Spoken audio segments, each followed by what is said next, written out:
तो नमस्कार साथियों, आप सबको इस वीडियो पर फिर से स्वागत है। तो दोस्तों, इस वीडियो में हमारा इकोनॉमिक्स क्लास 12 चलने वाला है और ख़ासकर आज हमारा इकोनॉमिक्स का लास्ट दिन है। हमारे 12 क्लास आपको चैप्टर बाय चैप्टर करवा दी हैं। आप जाके उन सभी वीडियो को देखिए। उन वीडियो को देखने के बाद आपका पूरा ऑब्जेक्टिव इकोनॉमिक्स का क्लियर हो जाएगा। आपको चैप्टर बाय चैप्टर रिवीजन कराया हुआ है, इसलिए आपको कोई भी एग्ज़ाम देने जा रहे हैं, पहले इन वीडियो को जाके देख लीजिए ताकि आपको सारा का सारा दिमाग में घुस जाए। तो आप लोगों को चलिए शुरू करते हैं। आज मेरा 12 क्लास है और लास्ट क्लास है आज का दिन। आइए तो चलते हैं, शुरू करते हैं। शुरू करने से पहले अगर चैनल पर नए हैं तो चैनल को सब्सक्राइब और लाइक करिए। चलिए, और खासकर टेलीग्राम चैनल पर जुड़ जाइए, वहाँ पे सारा जो टॉपिक बाय टॉपिक रहता है वहाँ पे आप लोगों को पीडीएफ फ्री में दिया जाता है और वहाँ पे आप लोग डाउनलोड करके वहाँ से पढ़ सकते हैं। तो चलिए शुरू करते हैं क्लास आज के। शुरू करते हैं, आपको क्लास शुरू हो रहा है आपके लिए। चलिए चलिए दोस्तों, तो आ गया आपके सामने इकोनॉमिक्स का क्लास। आज का मेरा टॉपिक है भारतीय विदेश व्यापार, यानी भारत में कौन कौन से व्यापार हैं जो निर्यात आयात के बारे में जो पढ़ा जाता है, वही व्यापार के बारे में हम लोग जानेंगे। तो चलिए दोस्तों शुरू करते हैं। आज का प्रश्न है, भारत का सबसे बड़ा निर्यात यानी साझेदार 2024 से 25 में कौन था? यानी सबसे ज्यादा हमारे हमारे भारत देश से किसी अन्य देश कंट्री में सबसे ज्यादा व्यापार हुआ है, यानी वहां पे हमारे भारत देश का प्रोडक्ट यानी उत्पादन गया है दूसरे देश में। तो सबसे ज्यादा कौन देश में गया है? आपके सामने चार ऑप्शन है। ऑप्शन ए में चीन, ऑप्शन बी में अमेरिका, ऑप्शन सी में यूएई, ऑप्शन डी में रूस। चलिए दोस्तों, आपके पास चार ऑप्शन है। चलिए बताइए, आपको दिया मात्र 5 सेकंड का टाइम, आप लोग आंसर बताइए। चलिए बताइए, आप लोग बताइए, भारत से सबसे ज्यादा निर्यात कौन देश में ज्यादा होता है? आप लोग बताइए। चलिए, ये दोस्तों आपको ऑप्शन नंबर बी, अमेरिका में सबसे ज्यादा भारत से व्यापार हुआ है 2024 के अनुसार। 2024 से 25 के अनुसार अमेरिका में सबसे ज्यादा निर्यात साझेदार किया है। चलिए आगे हम लोग चलते हैं। चलिए यहाँ पे आ गया, निम्न में से कौन सा भारत का प्रमुख आयात उत्पादन है? चलिए दोस्तों, भारत में सबसे ज्यादा आने वाला विदेशी है, विदेश से आने वाला कौन सा उत्पाद सबसे ज्यादा प्रमुख है? बताइए, निम्न में से कौन सा भारत का एक प्रमुख आयात उत्पाद है? पूछा जा रहा है। ऑप्शन ए में चावल, ऑप्शन बी में कपास, ऑप्शन सी में कच्चा तेल क्रूड ऑयल, ऑप्शन डी में फार्मा फार्मास्यूटिकल। चलिए दोस्तों बताइए, आपके पास चार ऑप्शन दिया गया है। बताइए, विदेश से क्या हमारे देश में आता है? आयात का मतलब हुआ दूसरे देश से आना, निर्यात का मतलब हुआ भारत देश से जाना किसी देश में बिकने के लिए। चलिए, ये दोस्तों सबसे ज्यादा ऑप्शन नंबर 4 को है आपके पास, आपको दिए मात्र 5 सेकंड का ऑप्शन। चलिए बताइए, क्वेश्चन का आंसर बताइए। तो ये दोस्तों आपका राइट आंसर है ऑप्शन नंबर सी, कच्चा तेल यानी सबसे ज्यादा आता है। चलिए आगे हम लोग बढ़ते हैं। चलिए दोस्तों, आपके पास आ गया, चलिए दोस्तों आपके पास आ गया तीसरा नंबर प्रश्न। आप लोग बताने का कोशिश करिए यहाँ पे। चलिए तीसरा नंबर प्रश्न आप लोग पढ़िए पहले। चलिए दोस्तों, यहाँ पे पूछा जा रहा है, मेक इन इंडिया का योजना का मुख्य उद्देश्य क्या था? चलिए दोस्तों, आपके पास तीसरा नंबर प्रश्न का रहा है, मेक इन इंडिया योजना का मुख्य उद्देश्य क्या था? ऑप्शन ए में कृषि को सुधारना था, ऑप्शन बी में शिक्षा प्रणाली को सुधारना था, ऑप्शन सी में घरेलू विनिर्माण को बढ़ाना था, ऑप्शन डी में पर्यटन को बढ़ाना था। चलिए दोस्तों, आपके पास चार ऑप्शन दिया गया है, आपको मिलता है मात्र 5 सेकंड का टाइम। आप लोग आंसर बताइए, 5 सेकंड का टाइम है, आप लोग आंसर बताइए कमेंट में। और हाँ, जितना भी आप लोग सही कर पाते हैं उन सभी को कमेंट में एक बार बता दीजिएगा। लास्ट समय, लास्ट बजे वीडियो के लास्ट में आप लोग कमेंट जरूर बताइएगा कि हमारा इतना सही हो। तो दोस्तों देखिए, मेक इन इंडिया का मुख्य उद्देश्य था घरेलू उत्पाद, घरेलू विनिर्माण को बढ़ावा देना, नहीं घर में रहकर कार्यक्रम करना ही मेक इन इंडिया का उद्देश्य था। चलिए भारत, अब चौथा नंबर प्रश्न आप लोग पढ़िए, भारत सबसे अधिक अधिक किस देश से इलेक्ट्रॉनिक उत्पादन का आयात करते हैं? यानी भारत में सबसे ज्यादा इलेक्ट्रॉनिक उत्पाद है जो कौन से देश से भारत में आता है, यानी इंडिया में आता है? आप लोग बताइए। चलिए कौन से? ऑप्शन नंबर ए में है अमेरिका, ऑप्शन नंबर बी में चीन, ऑप्शन नंबर सी में है जापान, ऑप्शन नंबर डी में दक्षिण कोरिया। चलिए आपके पास चार ऑप्शन है, आपको दिया जाता है मात्र 5 सेकंड का मोहलत। बताइए कौन से देश में इलेक्ट्रॉनिक आयात भारत में सबसे ज्यादा होता है, बताइए। चलिए दोस्तों बताइए आप लोग, चलिए बताइए आप लोग। चलिए, तो ये दोस्तों आपका होता है ऑप्शन नंबर बी। ये सबसे ज्यादा चीन से इलेक्ट्रॉनिक डिवाइस जितना भी आता है सबसे ज्यादा अधिक आयात होता है चीन से। चलिए आगे हम लोग बढ़ते हैं। आगे आपके सामने 5वां नंबर प्रश्न। चलिए दोस्तों 5वां नंबर प्रश्न आपके सामने, बासमती चावल का मुख्य निर्यात गंतव्य किस गंतव्य देश कौन सा है? चलिए दोस्तों बताइए। ये हटा दीजिए, इसका मतलब कौन नहीं निर्यात, यहाँ पे कहा जा रहा है बासमती चावल का मुख्य निर्यात देश कौन सा है। चलिए ऑप्शन नंबर आपका ए है रूस, option number B Australia, option number C Iran, option number D Germany. चलिए बासमती चावल का मुख्य निर्यात, सबसे ज्यादा भारत से जाने वाला बासमती चावल कौन देश में जाता है बताइए आप लोग। ये पूछ रहा है, निर्यात का मतलब हुआ भारत देश से जाना, यानी इंडिया से जाना। चलिए इंडिया से जाना किसी दूसरे देश में बासमती चावल कौन से देश में सबसे ज्यादा अधिक जाता है? ऑप्शन ए में है रूस, ऑप्शन बी में ऑस्ट्रेलिया, ऑप्शन सी में ईरान, ऑप्शन डी में जर्मनी। चलिए दोस्तों बताइए। ये दोस्तों आपका option number C right answer है। ईरान में सबसे ज्यादा बासमती चावल जाता है भारत से। चलिए दोस्तों आगे है 6ठा नंबर प्रश्न, निर्यात यानी सर्विस एक्सपोर्ट में भारत का प्रमुख क्षेत्र कौन सा है? चलिए दोस्तों बताइए। सेवा निर्यात में, सर्विस एक्सपोर्ट में भारत का प्रमुख क्षेत्र कौन सा? ऑप्शन ए में पर्यटन, ऑप्शन बी में सॉफ्टवेयर आईटी सेवाएं, ऑप्शन सी में फिल्म उद्योग, ऑप्शन डी में है शिक्षा। चलिए दोस्तों आपको बताइए, भारत से क्या निर्यात मने सेवा मने निर्यात, निर्यात मने जाना, सेवा मने सेवा दिया जाता है भारत के प्रमुख क्षेत्र में, बताइए। चलिए आपके पास 4 ऑप्शन हैं, बताइए। ये दोस्तों सॉफ्टवेयर आईआईटी सेवा दिया जाता है। क्या दिया जाता है? सॉफ्टवेयर आईआईटी दिया जाता है। सेवा निर्यात भारत के प्रमुख क्षेत्र हैं। चलिए आगे हम लोग बढ़ते हैं। चलिए दोस्तों आपके 7वां नंबर प्रश्न आपके पास हाजिर हो गया। 7वां नंबर प्रश्न पढ़ने का कोशिश करिए। व्यापार घाटा का अर्थ क्या है? चलिए दोस्तों जब व्यापार घाटा होता है यानी ट्रेड डेफिसिट का मतलब क्या है आप लोग बताइए। ऑप्शन ए में जब निर्यात जब निर्यात ज्यादा हो आयात कम हो, ऑप्शन बी में जब आयात ज्यादा हो और निर्यात कम हो, ऑप्शन सी में जब निर्यात बराबर हो और आयात भी बराबर हो, ऑप्शन डी में इनमें से कोई नहीं। चलिए दोस्तों आपके पास 4 ऑप्शन दिया गया है, मात्र 5 सेकंड आप लोगों को बचा है, बताइए आप लोग।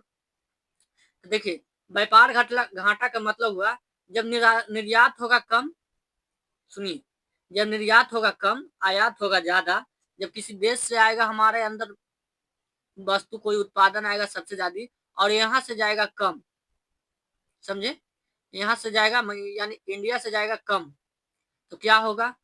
इंडिया में व्यापारी घाटा लगने लगा, यानी हमारे देश का माल नहीं बिकेगा और उन विदेशी देश का माल बिकेगा, तो हमारे विदेश में व्यापारी घाटा कहा जाता है। चलिए आगे बढ़ते हैं। ऑप्शन नंबर आपका सी राइट आंसर है। चलिए ऑप्शन नंबर आपका सी राइट आंसर है। हम लोग आगे बढ़ने का कोशिश करते हैं। चलिए 8वां नंबर प्रश्न, डीजीएफटी का पूरा नाम, यानी यहाँ पे पूछा जा रहा है डीजीएफटी का पूरा नाम। चलिए बताइए। ऑप्शन ए में directorate general of foreign trade, department of general physical trade, department of C में है, ऑप्शन सी में department governing foreign trade, option D में है डायरेक्ट डायरेक्ट ट्रेड डायरेक्टोरेट, यहाँ पे देखिए directorate of global foreign transaction. चलिए दोस्तों आपके पास 4 ऑप्शन दिया गया है। थोड़ा इंग्लिश में थोड़ा वीक हूँ इसलिए आप लोग प्लीज थोड़ा सॉरी, आप सबके लिए सबकी माफी मांगता हूँ। चलिए यहाँ पे आपको कहा जा रहा है डीजीएफटी का पूरा नाम आप लोग बताइए।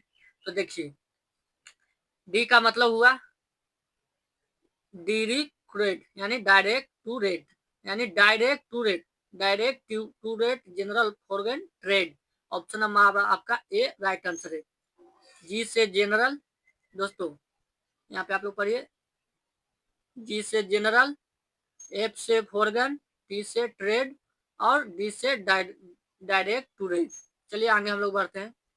सॉरी बोलने में थोड़ा चलिए दोस्तों आपके पास आ गया। चलिए 9वां नंबर प्रश्न का उत्तर आप लोग बताने का कोशिश करिए। भारत किस देश से सबसे अधिक सोना आयात करता है? चलिए दोस्तों भारत में कौन से देश से ज्यादा आता है सोना? यानी किसी देश से आ रहा है, कहाँ? इंडिया में सोना आ रहा है, सबसे ज्यादा आयात हो रहा है यानी भारत में। तो कौन सा देश है? ऑप्शन ए में दक्षिण अफ्रीका, ऑप्शन बी में अमेरिका, ऑप्शन सी में यूएई, ऑप्शन डी में स्विट्जरलैंड। चलिए दोस्तों आपके पास 4 ऑप्शन है। चलिए आपको दिया जाता है मात्र 5 सेकंड का मोहलत, आप लोग कमेंट में आंसर बताइए।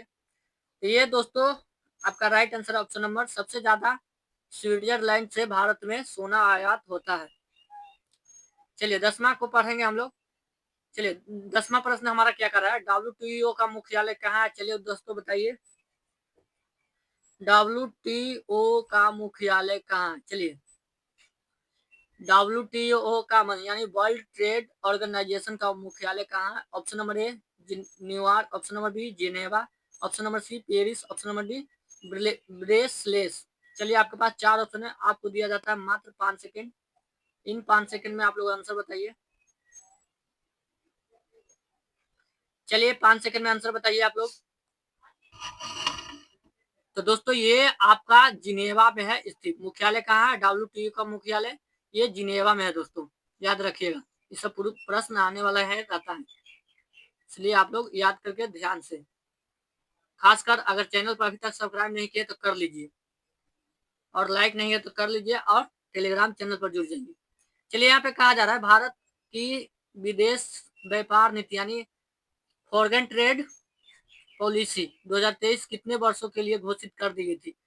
यानी फॉरेन ट्रेड पॉलिसी यानी 2023 में कितने वर्षों के लिए घोषित किया गया था? ऑप्शन ए में है 3 वर्ष, ऑप्शन बी में 5 वर्ष, ऑप्शन सी में 4 वर्ष, ऑप्शन डी में अनिश्चित अवधि तक के लिए। चलिए विदेश में व्यापार नीति घोषित कर दिया गया है, बताइए कितने वर्षों के लिए? तो दोस्तों इसका राइट आंसर है, आप लोग पहले राइट आंसर नहीं बताते, आप लोग पहले बताइए, आप लोग आंसर पहले बताइए। तो इसका राइट आंसर है ये 2023 के अनुसार व्यापार नीति अनिश्चय अवधि के लिए कर दिया गया, यानी इसमें कोई निश्चित नहीं लगाया गया है कब बंद होगा कब चालू होगा। चलिए आगे हम लोग 12 नंबर प्रश्न आ गया। भारत का कौन सा राज्य निर्यात में अग्रणी है, यानी सबसे आगे है? भारत का कौन सा राज्य है जो सबसे ज्यादा निर्यात कर रहा है अपने राज्य से? बताइए, यानी वर्ल्ड में भेज रहा है इंडिया से सबसे ज्यादा, कौन सा राज्य? बताइए आप लोग। चलिए दोस्तों बताइए, ऑप्शन ए में है उत्तर प्रदेश, ऑप्शन बी में है महाराष्ट्र, ऑप्शन सी में है गुजरात, ऑप्शन डी में है बिहार। चलिए कौन से राज्य है ऐसा जो सबसे ज्यादा निर्यात कर रहा है विदेश में? चलिए बताइए। चलिए दोस्तों बताइए आप लोग। तो ये दोस्तों आपका राइट आंसर है ऑप्शन नंबर सी, ये गुजरात से सबसे ज्यादा निर्यात हो रहा है वस्तु। चलिए दोस्तों आगे आते हैं, और यहाँ पे आपका आ गया 13 नंबर प्रश्न। चलिए भारत भारत का सबसे बड़ा निर्यात क्षेत्र कौन सा है? चलिए बताइए, भारत का सबसे बड़ा निर्यात क्षेत्र कौन सा है 2025 में? बताइए। चलिए दोस्तों ऑप्शन ए में रत्न और आभूषण, ऑप्शन बी में औषधियां, ऑप्शन सी में इंजीनियरिंग सामान, ऑप्शन डी में वस्त्र। चलिए भारत का सबसे बड़ा निर्यात क्षेत्र, सबसे ज्यादा निर्यात होने वाला क्षेत्र कौन सा है? बताइए। चलिए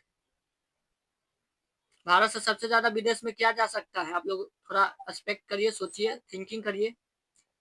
चलिए तो ये दोस्तों आपका राइट आंसर है ऑप्शन नंबर सी, इंजीनियरिंग सामान सबसे ज्यादा जाता है।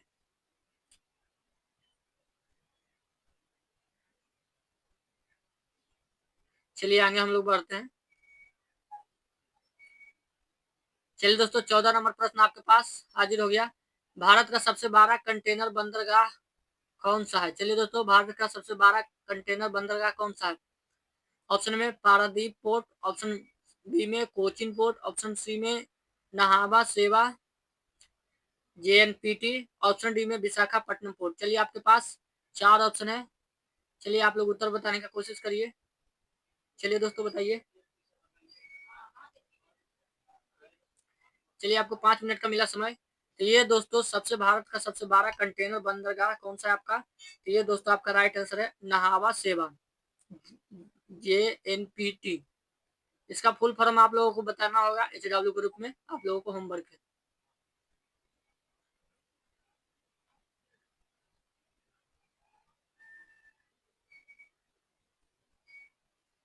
चलिए दोस्तों, यहाँ पे पूछा जा रहा है आपका ACEZ का पूरा नाम क्या है। चलिए दोस्तों, ACEZ का पूरा नाम क्या है। ऑप्शन ए में है special economy zone, option B में है sectoral export zone, option C में है secondary economy zone, option D में है स्ट्रेटेजिक एक्सपोर्ट जोन। चलिए दोस्तों, आपके पास 4 ऑप्शन है। चलिए आपको दिए मात्र 5 सेकंड का मोहलत, आप लोग कमेंट में आंसर बताइए। ये दोस्तों ACG का फुल फॉर्म क्या होता है। तो ये दोस्तों आपका ऑप्शन नंबर ए स्पेशल इकोनॉमी जोन को फुल फॉर्म रखा गया। आपका ऑप्शन नंबर ए राइट आंसर है। चलिए आगे हम लोग 16 नंबर प्रश्न के तहत आते हैं। यहाँ पे भारत सरकार ने ईज ऑफ डूइंग बिजनेस सुधार के तहत किस सुविधा का शुरुआत की है। ई ऑफ डूइंग। चलिए, ई ऑफ डूइंग का बिजनेस सुधार के तहत सुविधा शुरुआत की है। ऑप्शन ए में है भारत नेट योजना, ऑप्शन बी में है single window system, option C में है प्रधानमंत्री ग्राम योजना, ऑप्शन डी में है GST नेटवर्क। चलिए दोस्तों, आप लोग बताइए ई ऑफ डूइंग का मतलब क्या है।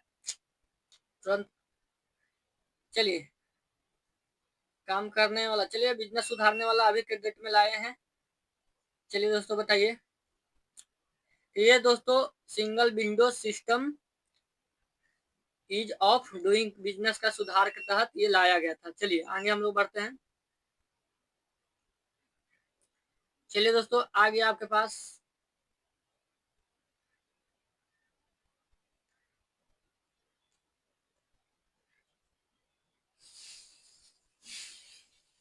चलिए दोस्तों, यहाँ पे आगे आपके पास 17 नंबर प्रश्न आप लोग बताने का कोशिश करिए। चलिए 17 नंबर प्रश्न आप लोग बताने का कोशिश करिए दोस्तों। यहाँ पे पूछा भारत के कुल विदेशी व्यापार सेवाएं सर्विस हिस्सेदारी लगभग कितना है। विदेशी व्यापार में सेवाएं की हिस्सेदारी लगभग कितना है। चलिए, भारत के कुल विदेशी व्यापार में हिस्सेदारी यानी पैसा कितना लगा हुआ। ऑप्शन ए में 10%, ऑप्शन बी में 25%, ऑप्शन सी में 40%, ऑप्शन डी में 50% से अधिक। चलिए बताइए, भारत के कुल विदेशी सेवाओं में हिस्सेदारी लगभग कितनी है। चलिए तो दोस्तों, आपके पास 5 सेकंड का टाइम देते हैं, आप लोग कमेंट में आंसर बताइए। ये दोस्तों आपका राइट आंसर है ऑप्शन नंबर सी, 40% का भारत का हिस्सेदारी है विदेशी व्यापार में। चलिए आगे हम लोग बढ़ते हैं। चलिए दोस्तों, आगे आपके पास यहाँ पे किस संगठन के द्वारा भारत व्यापारिक डेटा का संलिंगन किया जाता है। चलिए, किस संगठन के द्वारा भारत के व्यापारिक डेटा का देख रेख किया जाता है बताइए। ऑप्शन ए में RBI, ऑप्शन डी में DGFT, ऑप्शन सी में CSO, ऑप्शन डी में NSO। चलिए दोस्तों, भारत के व्यापारिक डेटा कौन निरीक्षण करते हैं, देखभाल के लिए कौन। चलिए, जब किसी विदेश से पैसा आएगा तो कौन निरीक्षण करेंगे बताइए। चलिए आपको 5 सेकंड का टाइम देते हैं, बताइए। तो दोस्तों इसका राइट आंसर ऑप्शन नंबर ए यानी RBI द्वारा भारतीय संगठन का व्यापारिक डेटा का निरीक्षण एवं संकलन किया जाता है। चलिए आपके पास 19वां नंबर प्रश्न, और आज इतना ही प्रश्न रहेगा। आज हमारा इतना प्रश्न रहेगा, और आज के बाद हमारा इकोनॉमिक्स के ऑब्जेक्टिव आपका चैप्टर बाय चैप्टर करा दिए हैं, आप लोग जाके देख सकते हैं। चलिए दोस्तों, भारत यहाँ पे 19 नंबर प्रश्न आप लोग पढ़िए। भारत ने किस देश के साथ CEPA यानी कॉम्प्रिहेंसिव इकोनॉमिक पार्टनरशिप एग्रीमेंट 2022 में साइन किया है। ऑप्शन ए रूस, option B Australia, option C UAE, option D Japan. चलिए दोस्तों, ये आप लोगों के लिए रहेगा होमवर्क, और इसको आप लोगों को बताना है होमवर्क के रूप में। चलिए आज के लिए बस इतना ही रहने देते हैं, और हम अभी तक चैनल को सब्सक्राइब नहीं किया तो कर लीजिए।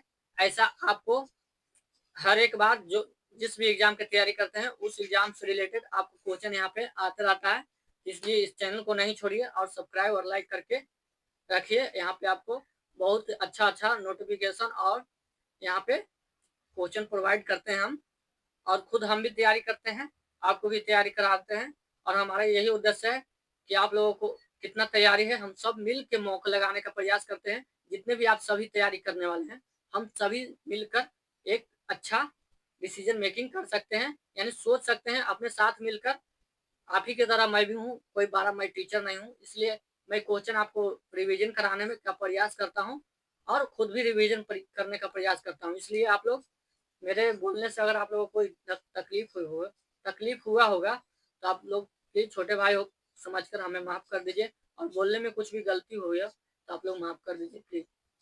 चलिए पहली बार है तो हम लोग क्या करें, पहली बार धीरे धीरे हमारा माइंड सेट है जो अच्छा होगा तब आप लोगों से। चलिए दोस्तों आज के लिए बस इतना ही रहने देते हैं। आइए हमारे नेक्स्ट वीडियो में जो ज्योग्राफी और पॉलिटिक्स और हिस्ट्री का क्लास चल रहा है, चलिए।